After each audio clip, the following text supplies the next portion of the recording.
আর জানায় কি লাভটা হইতো? তুমি তো একটা গাড়ি নিয়ে আমারে যাইতে আনতে, খামাখা টাকা পয়সা নষ্ট।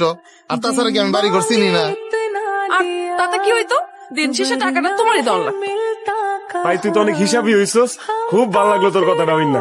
আচ্ছা যা, তাড়াতাড়ি তুই জামা কাপড় খুললা গোসল মোসল দে একটা, আমি বাজারে যাই, যাই তোর গরু গোস চলে আসি। হ্যাঁ তাড়াতাড়ি যাই। তাড়াতাড়ি এসো।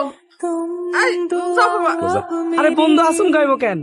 আমরা তো এক সপ্তাহ আগেই জানি বন্ধু আই যাইবো। তুইও জানোস? তাহলে কি দুনিয়াতে আমি একলা মানুষই যে আমার ভাই আজকে আইবো আমি জানি না? শোনো রাশেদ, এই 4 বছর শাহেদ এই গ্রামে নাই, আর এই সুযোগে তুমি প্রচুর পরিমাণে টাকা পয়সা খরচ করছো। হ্যাঁ, এইবার কিন্তু এটা আর হইব না।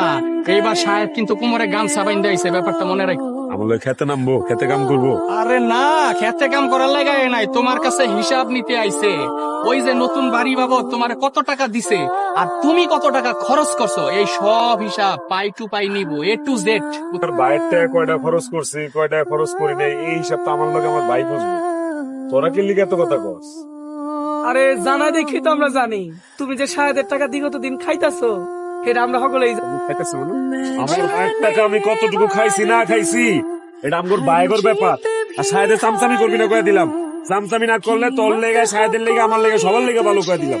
রাশেদ ভাই, তোর কথা ছাড়ো।